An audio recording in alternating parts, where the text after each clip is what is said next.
galera do canal do Hamilton Muniz, bem-vindo ao meu canal, bem-vindo ao nosso canal de vídeo, né?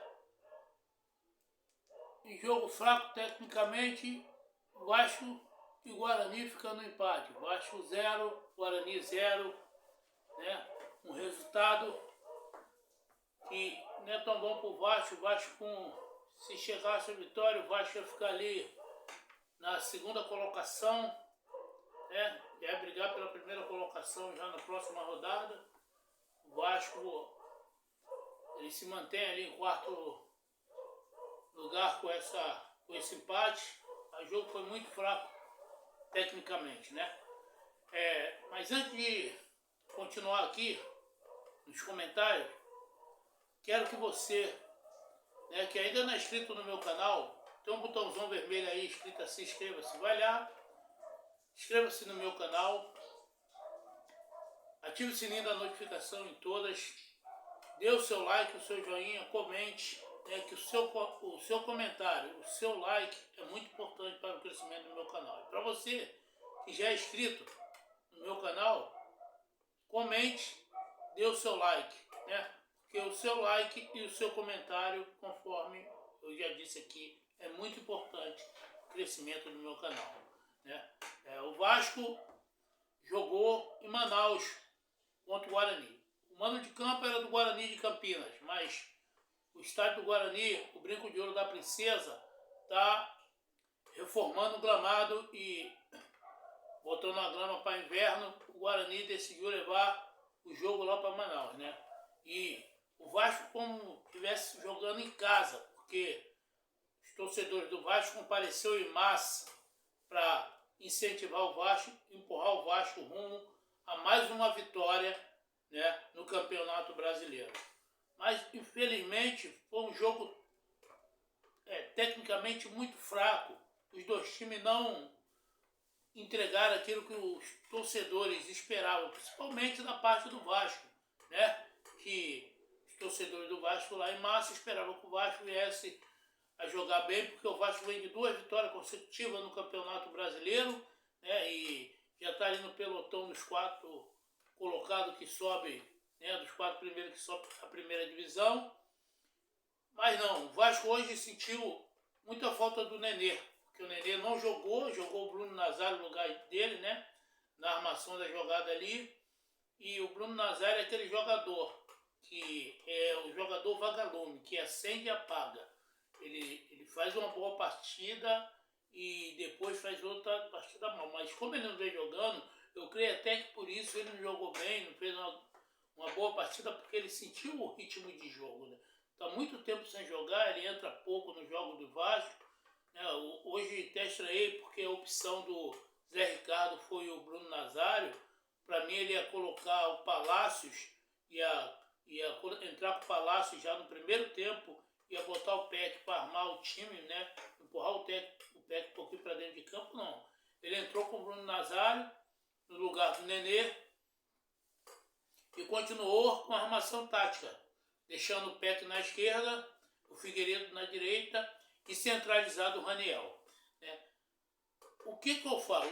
Eu sempre falo aqui sobre os laterais do Vasco que não apoia muito. O Gabriel Dias hoje até apareceu na área com certo perigo, levando certo perigo ao gol dos adversários na bola parada, né? O gol do Guarani.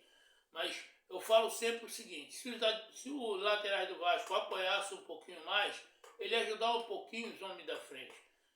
Tanto o Figueiredo, que joga bem aberto pela direita, como o Peck, que joga lá do lado esquerdo. Se ele tivesse a ajuda dos laterais, o meio campo do Vasco fosse o meio de campo mais criativo, os atacantes do Vasco não ficariam tão isolados, porque teria os 2 laterais que apoiam eles e o meio de campo para sustentá-lo. Sem esse, fica difícil, né? A bola não chega com qualidade no pé do Raniel lá na frente.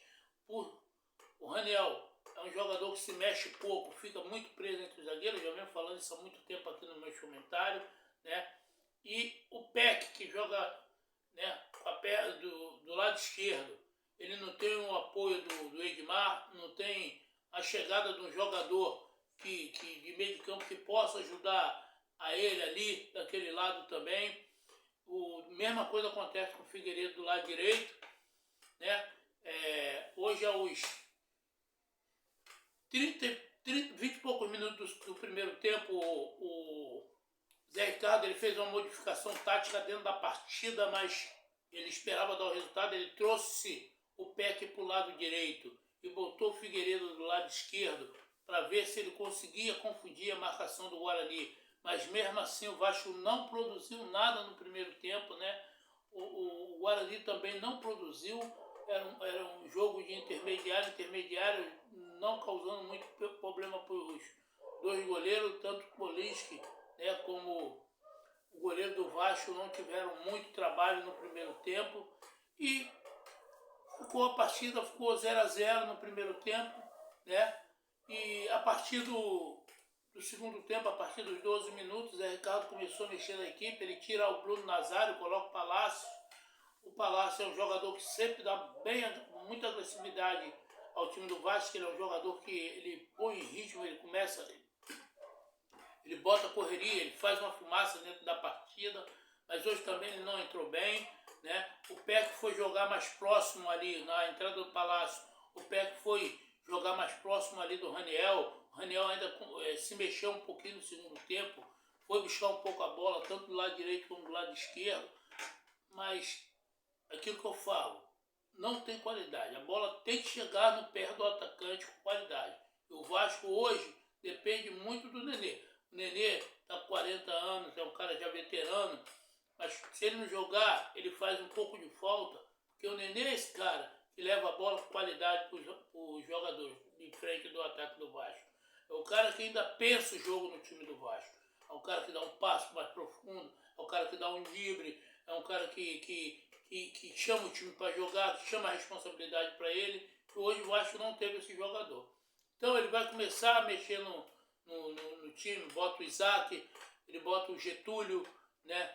Ele coloca o Eric, o Zé Ricardo tentando acrescentar algo para o Vasco, né?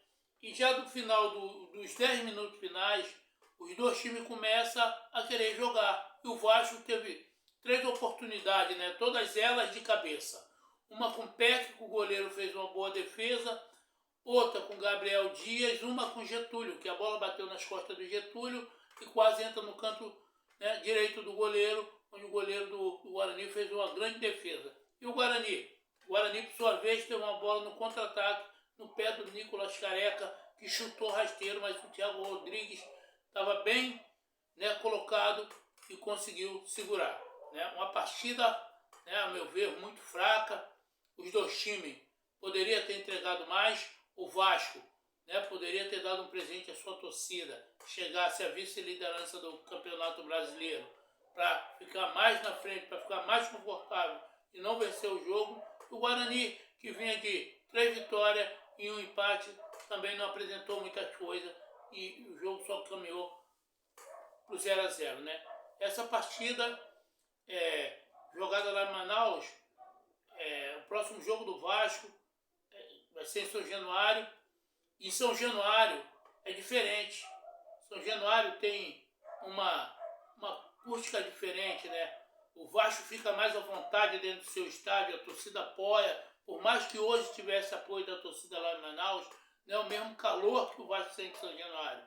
São Januário é o terreno do Vasco. O Vasco fica à vontade para jogar, o caldeirão vai ferver e o Vasco vai, né, pressionar os seus adversários. Vai ser muito importante o apoio da torcida do Vasco dentro de São Januário. O Vasco jogando no seu domínio, o Vasco tem que ter atitude para ganhar o seu jogo, para que o Vasco consiga subir. Porque se o Vasco não tiver o apoio da torcida, o Vasco vai sofrer um pouco para subir esse ano ainda, né?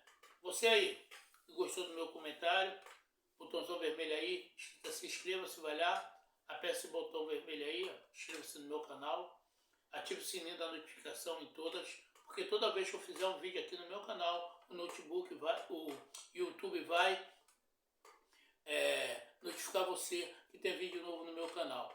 E dê o seu like, seu joinha, comente, divulgue e compartilhe. Muito obrigado, tá? Um abraço a todos que é inscrito no meu canal, que Deus abençoe vocês.